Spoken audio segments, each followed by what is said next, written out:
নমস্কার, দেখছেন কলকাতা টিভির সঙ্গে রয়েছে আমি স্বর্ণালী। শুরু করছি আরো শুরুতেই যে গুরুত্বপূর্ণ খবরের দিকে নজর রাখবো। আজ আরজি কর মামলার সুপ্রিম শুনানি এবং এই নিয়ে চতুর্থবার শীর্ষ আদালতে স্ট্যাটাস রিপোর্ট জমা দেবে সিবিআই।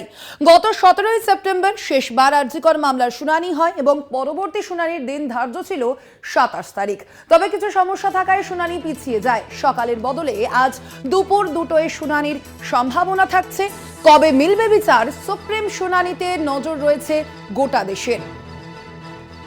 কথা বলবো, ফোন লাইনে রয়েছেন প্রতিনিধি পল্লব চট্টোপাধ্যায়। পল্লবদা, আমরা দেখেছিলাম যে গত বারের যে শুনানি ছিল সেই শুনানিতে কিন্তু একাধিক বিষয় উঠে এসেছিল। সিবিআই থেকে যে রিপোর্ট পাওয়া গিয়েছিল সেই রিপোর্ট দেখে কিন্তু শীর্ষ আদালত জানিয়েছিল তা বিচলিত করে দিয়েছে শীর্ষ আদালতকে এবং প্রধান বিচারপতিকে। আজ সেক্ষেত্রে মূলত কোন কোন বিষয়গুলি তুলে ধরা হতে পারে, কি মনে হচ্ছে?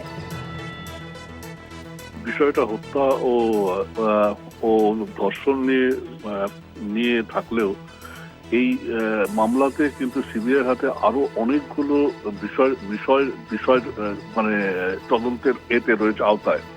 তার মধ্যে ওষুধ কেলেঙ্কারি, জুনিয়র ডাক্তারদের ভয় দেখানো, প্রমাণ লোপাট, এরকম অজস্র শাখা প্রশাখা কিন্তু এই মামলার তদন্তে কিন্তু তোমার জড়িয়ে আছে। এবং সেক্ষেত্রে কিন্তু যেটা সিবিআইয়ের কাছে মূল সমস্যার বিষয়, সেটা হচ্ছে যে উপযুক্ত প্রমাণ পেশটা করা। 90 দিনের মধ্যে তাকে চার্জশিট দাখিল করতে হবে। পরবর্তীকালে তারা সাপ্লিমেন্টারি চার্জশিট দিতেই পারে, কিন্তু প্রাথমিক চার্জশিটটা এমনই হওয়া উচিত যাতে অভিযুক্তদের বিরুদ্ধে অভিযোগগুলো কিন্তু পরবর্তীকালে ট্রায়াল এতে প্রমাণ করা সম্ভব হয়। সুতরাং সিবিআই এর ঘাড়ে কিন্তু এখন পাহাড় প্রমাণ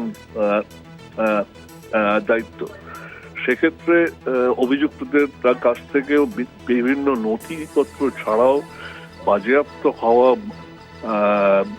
ফোন, ল্যাপটপ এবং তাদের ব্যবহার করা কম্পিউটারের সিপিইউ, এগুলোর ফরেনসিক রিপোর্ট কি আসে এবং সেই রিপোর্ট সুপ্রিম কোর্টে আইন পেশ হয় কিনা, সেদিকে কিন্তু আমাদের লক্ষ্য থাকবে।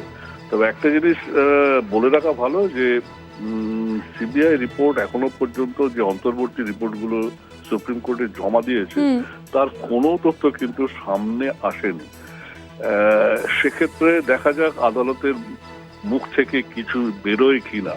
একদমই, সেক্ষেত্রে সেই দিকে আমাদের নজর থাকবে পল্লবদা। কিন্তু তার পাশাপাশি আরো একটি বিষয় জানতে চাইবো তোমার কাছে, যে আমরা দেখেছিলাম গতবারের যে শুনানি সেখানে কিন্তু নির্যাতিতার বাবা একটি চিঠি লিখেছিলেন এবং সেখানে একাধিক অভিযোগের কথা কিন্তু তিনি জানিয়েছিলেন। সেই বিষয়টিও কি আজ উঠে আসতে পারে এই শুনানিতে? অবশ্যই, কারণ মনে রাখতে হবে মৃতার বাবা মা যে চিঠিটা দিয়েছিলেন সেই চিঠি চিফ জাস্টিস নিজে পড়ার পর তার সহ বিচারপতিদের দেখান এবং দেখার পর কিন্তু তিনি মন্তব্যটা করেন যে মৃতার বাবা মা যে অভিযোগগুলো এনেছেন সেগুলো কিন্তু অত্যন্ত সিরিয়াস। সুতরাং সেই বিষয়েও কিন্তু সিবিআই কে গুরুত্ব দিয়ে তদন্তের কথা বলা হয়েছিল। ফলে মানে বিশেষ করে সেগুলো হচ্ছে যে তাদের আপত্তি সত্ত্বেও মৃতদেহ দ্রুত দাহটাপ করে দেওয়া, এফআইআর দাখিলে দেরি, দাহটাপ করার সময় তাদের স্বাক্ষর ছাড়াই এক স্থানীয় মানুষের স্বাক্ষরের ভিত্তিতে দাহ হওয়া, এই বিষয়গুলো কিন্তু সিবিআই কে তদন্ত করতে দেখতে বলা হয়।